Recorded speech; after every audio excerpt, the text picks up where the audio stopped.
राधे दोस्तों, क्या आपने कभी अपने घर या आंगन में एक छोटे चमकदार शरीर वाले जीव को चलते देखा है?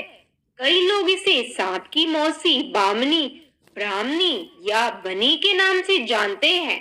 इंग्लिश में इसे स्किंक कहा जाता है। छोटा सा ये जीव ना तो पूरा सांप है, ना छिपकली, लेकिन दोनों का एक अद्भुत मिश्रण है। और सबसे रोचक बात, इस जीव से जुड़ी मान्यताएं सदियों पुरानी है।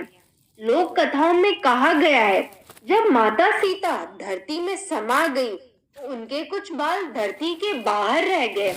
उन महीन बालों से दुब का जन्म हुआ और जिन लटों में थोड़ा मोटापन था, उसमें से इस दिव्य जीव ब्राह्मणी का जन्म हुआ।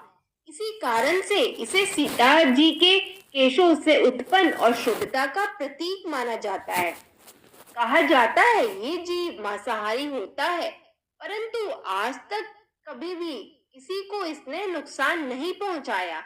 यही कारण है कि इसे घर में दिखना शुभता का संकेत माना जाता है। लोक परंपरा कहती है, अगर ये जीव सुबह सुबह घर में दिखाई दे जाए तो घर में धार्मिक और मांगलिक कार्यों का योग बनता है।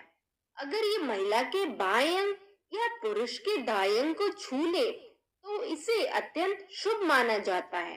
कहा जाता है, अगर ये सिर पर गिरे तो राजयोग का संकेत, भुजाओं पर गिरे तो संतान सुख या छोटे भाइयों से लाभ, और पैरों को छू जाए तो धन प्राप्ति और धार्मिक यात्रा के योग बनते हैं।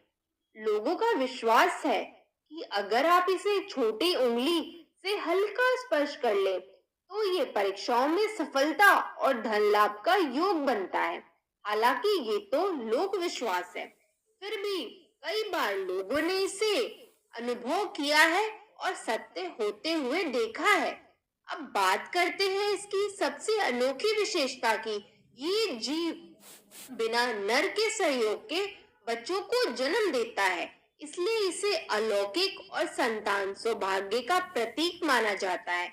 इसकी त्वचा चमकीली होती है, रंग भूरा होता है, लाल या चितकावर भी होता है और इसकी पूंछ नोकीली होती है। आप इसे कभी झाड़ियों, दीवारों या आंगन के किसी कोने में देख सकते हैं।